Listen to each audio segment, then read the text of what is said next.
In this video, I'm going to be talking about nested loops. So if you don't know what loops are, I have videos on for loops and while loops. Links will be down in the description if you are curious.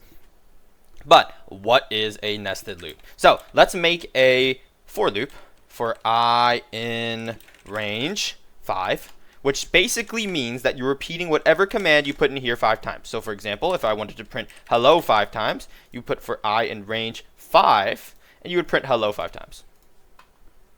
Hello, hello, hello, hello, right? 5 times. Now, here's the thing about this. You can actually put a for loop inside of a for loop. Now, here's the thing about this. Make certain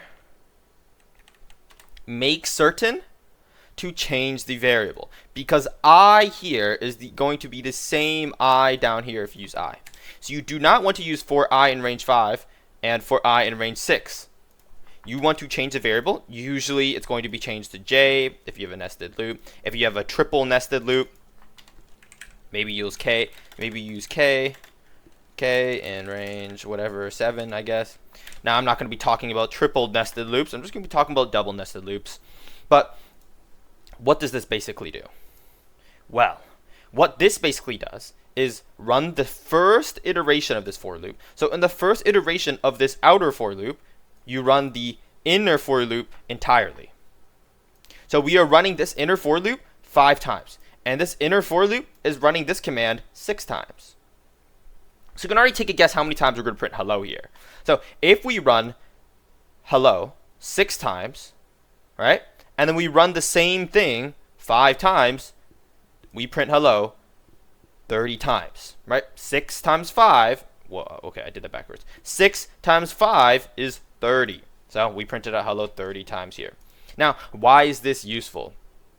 Well, you can use these nested loops to make pretty cool shapes or pretty cool figures. So let's go ahead and take an input. And this input would be the shape. So input, and we write down choose a character. All right, so we're going to take an input, and this input is going to be stored in the variable shape. Now, let's go ahead and print shape. Let's print shape. And this is a command you haven't learned yet, but end basically prevents your print from going to another line. So every single time we print something, notice how we move on to the next line, right? Hello moves on to the next line without us putting down anything. So in Python, print automatically moves to the next line in the terminal. If you don't want that, you can write down comma end, and you basically end every single print with a space. And what I'm going to do here is, I don't know why that keeps happening, is print on the outer loop. So we'll print nothing on the outer loop. Now, what does this print nothing do? All this print nothing does is move on to the next line, right? If you print nothing, it just creates a space inside of the terminal. And we want to print the shape. So if we run this program, let's choose a character. Let's choose asterisk. Well, in this, we have a 6 by 5 asterisk shape. Well, why is that the case? Well, when we print shape, so when we print shape, we're printing an asterisk, correct? Or the shape that we typed in. We can run this again. We can change it. We can change it into a question mark if we wanted to. We print question mark with the same 6 by 5 orientation. So let's go back to the asterisk one. So what's going on first is we're going to run this outer for loop 5 times. But every time we run this outer for loop, we have to entirely run the inner for loop first. So when you run the outer for loop, every single time you run it, out of the 5 times that you're running this outer for loop, you need to run the inner for loop entirely first. So this inner for loop runs 6 times, right? In range 6. So we're basically printing out the shape 6 times, and the gap between each shape is simply a space. If we didn't put this end, and we just printed shape, it would look like this. It wouldn't look like the rectangle or the square that we put down. So let's end the program. Let's put the end line back. All right. So let's change the shape back to an asterisk. So what we're doing here is printing out this first row. So every single one of these inner for loops prints out the first row. So this first row is printed out 6 times. and we print out the shape 6 times. And then we end every single print statement with just a space. All right. And then after we exit out of this for loop, after we print out the shape 6 times, we move on to the next part of the code to finish the outer for loop. So this is just the beginning part of the outer for loop. Next, we need to print nothing. And print nothing just moves on to the next line. So right here, all we did was print 6 times, print that shape 6 times, right, using the inner for loop. And then we move on to the next line, which finishes the outer for loop. Once we finish the outer for loop, we move on to the next iteration of the outer for loop. So all we did was run this outer for loop once. Now we run it a second time since we have to run the for loop 5 times. So now that we run this guy a second time, we finish this for loop again, which prints out the asterisk 6 times. And then we move on to the next row. And we can actually make this a little more dynamic. We can put row here. We can write down integer with an input. Input. And we can say row. And we can put column here. And we can put column. So we can input a row and a column. And we can replace the range with row here and the column variable here. So whatever we put as inputs for the rows and columns, we will get the rows and columns with printed out shapes. So you can actually make this more dynamic, which means that it's not a set shape. You can change the shape depending on user input of your whatever you want to print out. So let's go ahead and print out the ampersand. We can actually print out multiple characters if we want to. Let's put asterisk ampersand. All right. Let's say that we want to have 9 rows and 2 columns. Okay, you know what? I switched that. This is row, this is column. Okay. This is row, this is column. Okay. Choose a character. It was asterisk ampersand, row 9, column 2. There you go. Okay. That's much more right. There's 9 rows here and there's columns too. There's 2 columns here, right? So we can actually make this more dynamic. And there's actually a couple uses for this, especially if you want to do ASCII art. But nested for loops can help you do quite complicated things, especially if you want to do competition coding or if you want to learn interview coding, right? So if you didn't know, if you want to go into software, get a software job, you need to do something called competition code. And you use algorithms and the like in order to solve problems. Now, these aren't things that you're actually going to be using on your job, but they show problem-solving skills and communication skills while you're doing them. So these interviews are quite learning about for loops, data structures, stuff like that. Quite useful for interviews. Quite a random word of advice in such a such a beginner topic, but I don't know. Maybe if you want to go into software or computer science, then this is the thing for you. Okay. Now, it's time for a little task using nested for loops. So I'll give you a hint along the way in these instructions, but you want to use the input function to take in a height. And the reason why I'm saying the variable height is, let's say we input 3 into height. Well, if we input 3, I expect you to print out in the terminal a staircase looking shape using hashtags of height 3. Right? This has 1, 2, 3 height, right? If they put in 5, let's say, let's change the color to make this more obvious. But if they put 5, let's say, I want you to print out a staircase of height 5. So there should be hashtags like so. So this right here is probably one of the first and most simplest projects you can use to learn about for loops. All right. It'll challenge your brain of using indices and using range. But this guy right here is pretty good. Now, I'll give you a little bit of a hint. Every single empty space here with a hashtag is filled in with a space bar. And as you can tell, the amount of space bars from the left side decrease the further you go down. And the hashtags increase the further you go down, right? So there's 1 hashtag here and 4 space bars. Now there's 2 hashtags down here and 3 space bars. Now there's 3 hashtags down here and 2 space bars. There's 1 space bar here, 4 hashtags, and there's no more space bars all the way at the bottom. So this right here is the task. Now, if you want to, and this is completely optional, if you want to, you can use an input to take in a character that you want to print out or a specific symbol. Maybe the person wants to print out an asterisk instead of hashtags. Maybe they want to print out a. Doesn't matter. All right, so this right here is optional. The foundation of what you should be doing is input, but if you want to, have a little bit more fun, do this guy right here. Bruh, I was recording with the wrong screen and I already finished the video. So this right here is going to be the second take. So hopefully you already tried out the little prompt I showed you, but I'm going to show you how to do this. So remember how I mentioned you want an input for the height? So let's go ahead and take user input for the height, use the built-in input function, and let's typecast into an integer. All right, now the reason why this is important because we're going to use height as a variable in the for loop. So let's write down for I in range, height.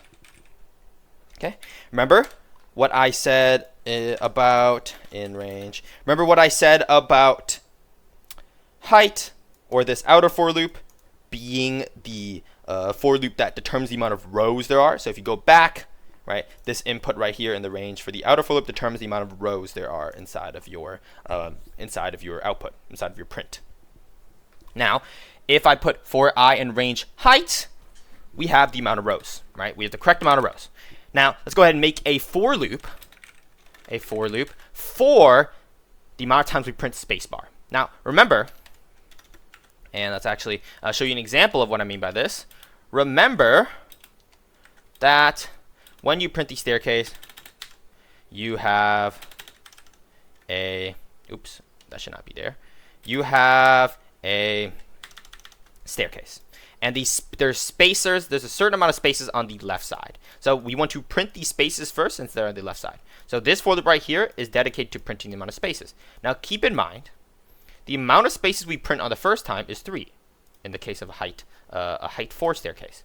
So what we should be doing is this right here, the amount of spaces here is 3, and the height of the staircase is 4.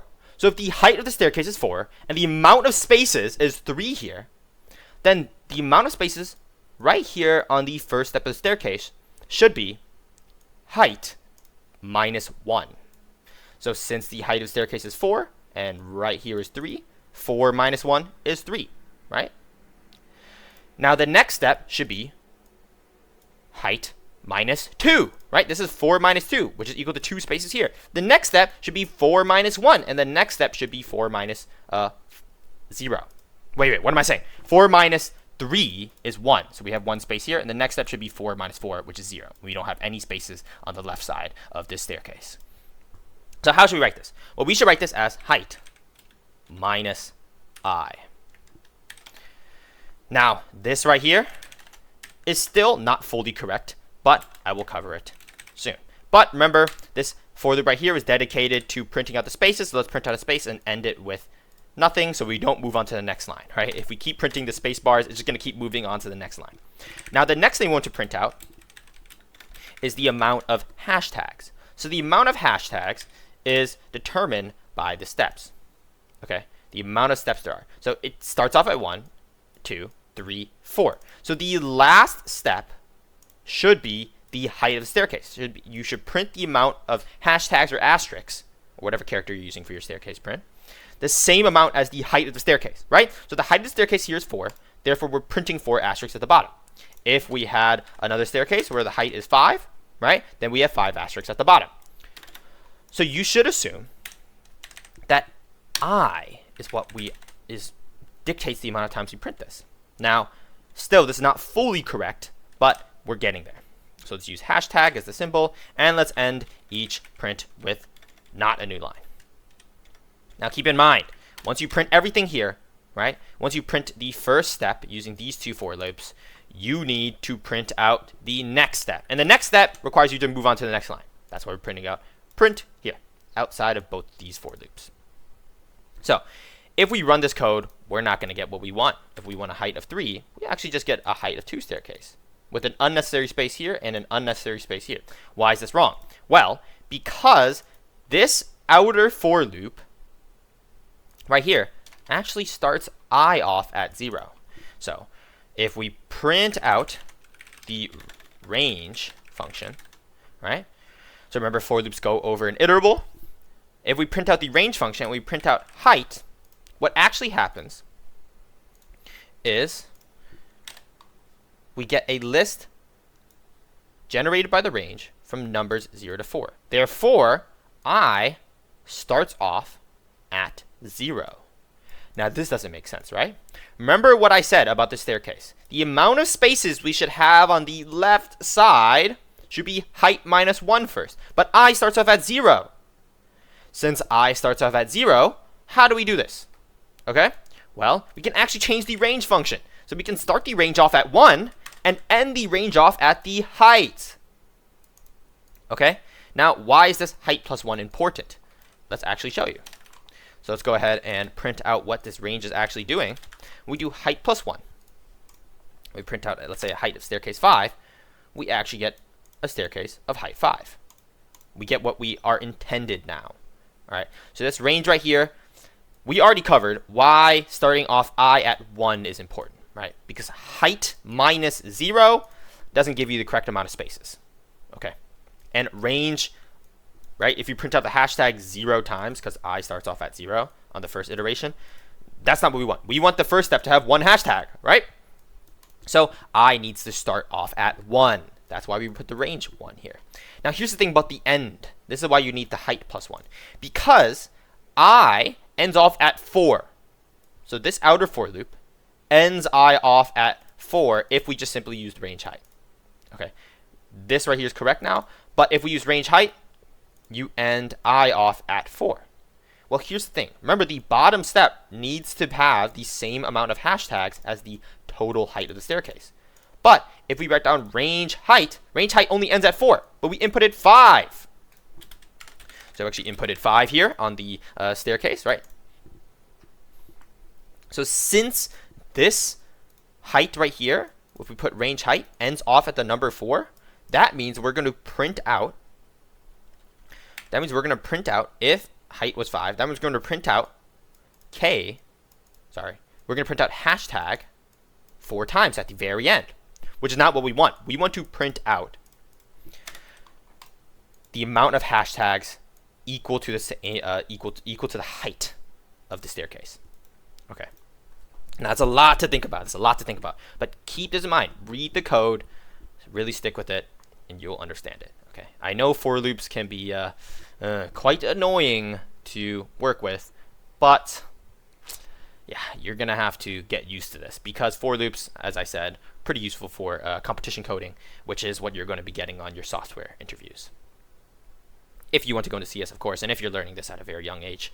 I really don't know how old the people are that watch this. Like my average watch time for these videos are like 0 seconds. I'm not even gonna lie to you. Like I get 3 views and I get 0 seconds. Who's clicking on this and leaving immediately?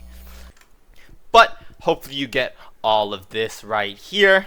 I actually didn't explain why you put integer here, but the reason why you typecast this input into an integer is because remember the input function returns a string. And you don't want your height to be a string. You don't want this height variable to be a string because we're doing math with it, right?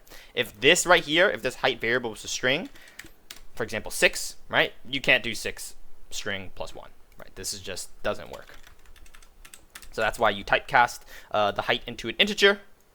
And also, one last thing, if you were curious, in my prompt, I said that you can pick whatever shape you want. So let's put down the input here, and let's say character. It's going to choose a character, and let's print out the shape down here. Okay? So if we say we want to print out asterisk as a staircase instead, okay, never mind. Height is an integer. I don't want to put asterisk there. Character is an asterisk, so this is right here. So if you want to print out asterisk instead of hashtag, you could simply take a string. Okay, well, what am I saying? Set a shape as a string, determined by the input character, and then print out the shape instead of a hashtag. Okay, so you don't want to typecast this because you're printing out a string, not an integer, right? And man, I kind of scammed you here because you don't actually have to use nested for loops. You could have just used a single for loop to do this. So here it goes with efficient coding, but I'll show you how to do this with a single for loop. I can actually just undo everything here and show you how to do this with a single for loop. And right here. This right here is the code for the single for loop. If I put down height, print out 6, you print out a staircase of height 6. So you can take a look at this. I don't feel the need as I've had to explain this, because if you get the nested for loop, then you should probably get this. But I kind of scammed you a little bit. The only thing I am going to explain is this multiplication symbol times a number. So if you were to print out, let's go ahead and comment all this out. The only thing I'm going to explain is that if you were to print out, let's say A, right? You just simply print out A once. If you want to print it out multiple times, you can print out A times 7, right? And it just prints out A times 7. Okay, so that's the only thing I'm going to explain. But this right here is the code to do this with just the singular for loop. And notice how we multiply the space bar by some integer height minus I, and the hashtag by some integer I. Okay, so this right here just simply prints out hashtag multiple times, I times in fact, and this right here prints out spacebar height minus I times. But that's it for the video. If you have any questions, put it in the comment section. And if you found this video helpful, consider subscribing and liking the video. Thanks for watching.